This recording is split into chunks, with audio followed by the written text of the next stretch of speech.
Hello बच्चों, let's read the question. So in this question define dielectric strength. ठीक है, तो हमारे को बताना है कि डाइइलेक्ट्रिक स्ट्रेंथ क्या होती है। ठीक, तो सबसे पहले हम इसका की कॉन्सेप्ट देखते हैं और यहाँ पर इसकी डेफिनेशन देखते हैं कि डाइइलेक्ट्रिक जो हमारा स्ट्रेंथ होती है उसकी डेफिनेशन क्या है। ठीक है, तो जो डाइइलेक्ट्रिक स्ट्रेंथ होती है हमारी, the dielectric strength strength can be defined as the electrical strength of the insulating material. ठीक है, अब देखिए इसको समझते हैं। ये इसकी डेफिनेशन हो गई। तो डाइइलेक्ट्रिक स्ट्रेंथ होती है हमारी, इसको हम डिफाइन करते हैं as a electrical strength of the insulating material. यानी कि जो हमारा इंसुलेटिंग मटेरियल होता है उसकी स्ट्रेंथ क्या है, इलेक्ट्रिकल स्ट्रेंथ क्या है, वही हमारी डाइइलेक्ट्रिक स्ट्रेंथ होती है। ठीक है, अब देखिए यहाँ से अगर हम देखें तो in a strong electric field, अगर मान लो हमारे पास कोई स्ट्रॉन्ग इलेक्ट्रिक फील्ड है, स्ट्रॉन्ग इलेक्ट्रिक फील्ड। ठीक है, तो स्ट्रॉन्ग इलेक्ट्रिक फील्ड में क्या होगा, the insulator break down allowing to the flow of charge. यानी जो हमारा इंसुलेटर होता है, ठीक है, वो breaks down allowing the flow of charge.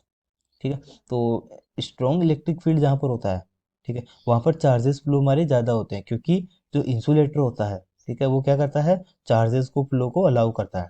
ठीक है, और हम बात करें तो dielectric strength of the insulating material is defined as maximum electrical field, maximum electric field that it can sustain without undergoing dielectric breakdown and becoming electrically conductive। इसका मतलब है कि जो हमारे पास डाइइलेक्ट्रिक स्ट्रेंथ होती है हमारी, जो इंसुलेटिंग मटेरियल है, ठीक है, उसको हम कैसे डिफाइन करते हैं, maximum electric field that it can sustain without undergoing dielectric breakdown and becoming electrically conductive. ठीक है, और अगर हम नेक्स्ट पॉइंट की बात करें, जो हमारा dielectric strength can be measured in volts. ठीक है, जो डाइइलेक्ट्रिक स्ट्रेंथ होती है हमारी, इसको हम किस में मेजर करते हैं, वोल्ट्स पर यूनिट थिकनेस। ठीक है, जो डाइइलेक्ट्रिक स्ट्रेंथ है उसको वोल्ट्स पर यूनिट थिकनेस में हम इसको डिनोट करते हैं।